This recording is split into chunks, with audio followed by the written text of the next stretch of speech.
Assalamualaikum warahmatullahi wabarakatuh. Alhamdulillah, wassalatu wassalamu ala rasulillah wa ala alihi wa sahbihi wa mawalah. Asyhadu an la ilaha illallah wahdahu la syarika lah, wa asyhadu anna Muhammadan abduhu wa rasuluh alladzi la nabiyya ba'dah. Allahumma salli wa sallim ala nabiyyina Muhammad wa ala alihi wa sahbihi ajma'in. Amma ba'd, faqala Allah Ta'ala fil Qur'anil Karim. A'udzu billahi minasy syaithanir rajim. Bismillahirrahmanirrahim.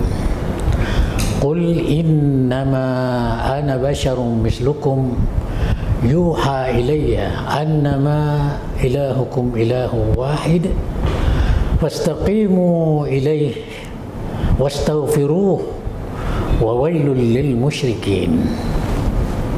Walhamdulillahi rabbil alamin. Bapak-bapak, ibu-ibu, pendengar budiman yang saya muliakan di mana saja berada, alhamdulillah pada kesempatan ini saya dapat menyampaikan tausiah agama, yaitu yang berjudul puasa menyuburkan akidah dan akhlak. Bapak-bapak, ibu-ibu, mahasiswa di mana saja berada yang saya muliakan, akidah adalah merupakan hal yang sangat penting dalam Islam. Begitu juga akhlak. Rasulullah Shallallahu Alaihi Wasallam membina akidah pada periode Makkah selama 13 tahun.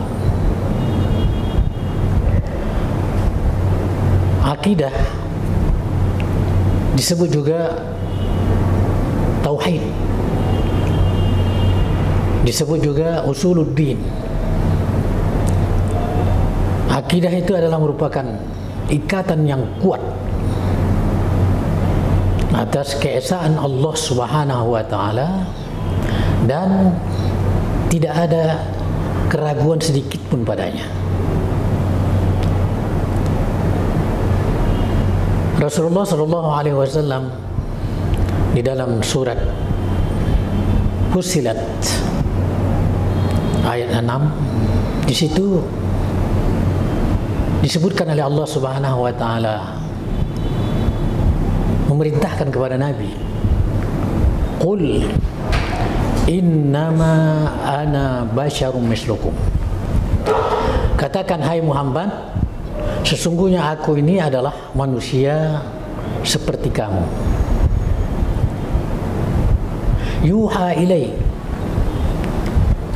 hanya saja diwahyukan kepadaku, annama ilahukum ilahu wahid, sesungguhnya Tuhan kamu itu adalah Tuhan yang esa. Nah, di sini kuncinya. Jadi bahwa Rasulullah Shallallahu Alaihi Wasallam itu diperintahkan untuk menyatakan kepada umat manusia yang ketika itu kepada orang-orang yang mendustakannya dan kepada orang-orang yang musyrik, supaya mengesakan Allah, annama ilahukum ilahu wahid fastaqimu ilaih, maka berpegang teguhlah kepadanya, istiqomah,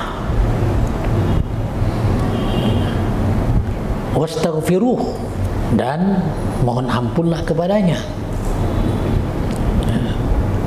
wa wailul lil musyrikin, dan celakalah bagi orang-orang yang musyrik. Nah, oleh sebab itu pada periode Makkah itu dibina terus ya, tentang akidah, menanamkan akidah kepada umat Nabi Muhammad SAW. Jadi untuk menanamkan dan menyuburkan akidah ini ialah dengan melaksanakan amal-amal soleh. Salah satu diantaranya adalah dengan melaksanakan puasa. Jadi puasa ini bukan hanya sekedar menahan haus dan lapar, tetapi dia juga membangun akhlak manusia, membangun dan menyuburkan akidah. Kenapa demikian? Karena kita melihat dalam melaksanakan puasa itu kita senantiasa mendekatkan diri kepada Allah Subhanahu wa taala. Kita menahan haus dan lapar itu dimanapun kita berada, kita tetap merasa dijaga, merasa dilihat oleh Allah Subhanahu wa taala.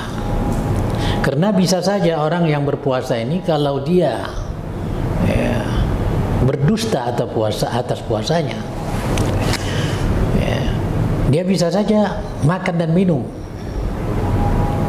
sehingga tidak ketahuan dengan manusia lain. Akan tetapi dia tidak hanya takut dilihat oleh orang, tetapi dia takut dilihat oleh Allah Subhanahu wa taala, dan dia meyakini bahwa Allah Subhanahu wa taala itu melihat di mana saja dia berada. Jadi dengan berpuasa ini hendaknya kita munculkan kesadaran kita untuk dekat dengan Allah Subhanahu wa taala.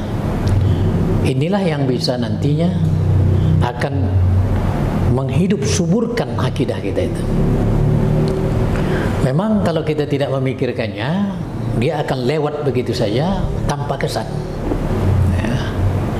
Akan tetapi kalau kita selalu merenungkan, menghayati puasa yang kita laksanakan ini, dan kita ingat kepada Allah Subhanahu wa taala, insyaallah akidah kita akan menjadi lebih kuat. Dan tentu akidah ini sangat penting dalam Islam dan penting dalam kehidupan kita. Kita akan merasa aman apapun yang terjadi sama kita. Kita kembalikan kepada Allah Subhanahu wa taala, maka kita akan menjadi nyaman, tenang, tidak gelisah, karena segala sesuatunya kita kembalikan kepada Allah Subhanahu wa taala. Kemudian begitu juga bahwa berpuasa ini akan dapat menghidup suburkan yaitu akhlak kita. Kenapa demikian? Karena di dalam melaksanakan puasa ini kita merasa haus dan lapar, sehingga kita dapat merasakan bagaimana saudara-saudara kita yang berkekurangan dalam kehidupannya, sehingga ketika itu kita bisa berbagi dengan saudara-saudara kita yang tidak beruntung. Ini akan menjadikan kita berakhlak, berkarakter baik, untuk peduli kepada masyarakat yang berkekurangan. Dan banyak lagi hikmah-hikmah yang terdapat di dalam melaksanakan puasa ini yang dapat membangun akhlak kita menjadi baik. Rasulullah Shallallahu Alaihi Wasallam diutus, dia adalah untuk menyempurnakan akhlak. Sebagaimana dalam hadis yang dikatakan, innama bu'istu liutammima makarimal akhlak. Sesungguhnya saya diutus untuk menyempurnakan akhlak yang mulia. Jadi dapat kita simpulkan bahwa akidah, begitu juga akhlak, sangat penting di dalam Islam dan perlu dipupuk perlu dihidup suburkan sehingga menjadi ya, karakter dalam kehidupan kita, ya, kita ya, berakhlak dan kita berakidah, ya, karena kita harus senantiasa ya, merasakan bahwa kita itu dilihat oleh Allah Subhanahu wa taala. Dalam satu hadis, kesimpulan terakhir ya, untuk menjadikan kita itu dalam kehidupan kita senantiasa berbuat baik, Rasulullah sallallahu alaihi wasallam di dalam hadis Jibril itu menyatakan ya, anta abudallah, yaitu ketika kamu untuk berbuat baik, ihsan. Ma huwal ihsan? Ihsan anta abudallah ka'annaka tarahu, fa in lam takun tarahu fa innahu yarak. Ya, kamu berbuat baik, beribadah seakan-akan kamu melihat, seakan-akan kamu melihat Allah. Karena kamu seperti melihat Allah itu tak bisa. Ya, karena Allah itu tidak berbentuk, tidak berupa. Ya. Tapi seakan-akan kamu melihat Allah. Kalau ini sulit, fa in lam takun tarahu fa innahu yaraka. Jika kamu tidak bisa melihatnya, yakin bahwa Allah senantiasa melihat kita. Jadi puasa mendidik kita untuk kita senantiasa dilihat oleh Allah Subhanahu wa taala. Karena itu kita dapat menahan haus dan lapar, kemudian hikmahnya kita ambil untuk dijadikan pedoman untuk kita amalkan dalam hidup dan kehidupan kita bermasyarakat. Hubungan kita dengan Allah baik dan hubungan kita dengan manusia juga baik. Barangkali demikian, lebih dan kurang diperbanyak maaf. Wabillahi taufiqul hidayah. Wassalamualaikum warahmatullahi wabarakatuh.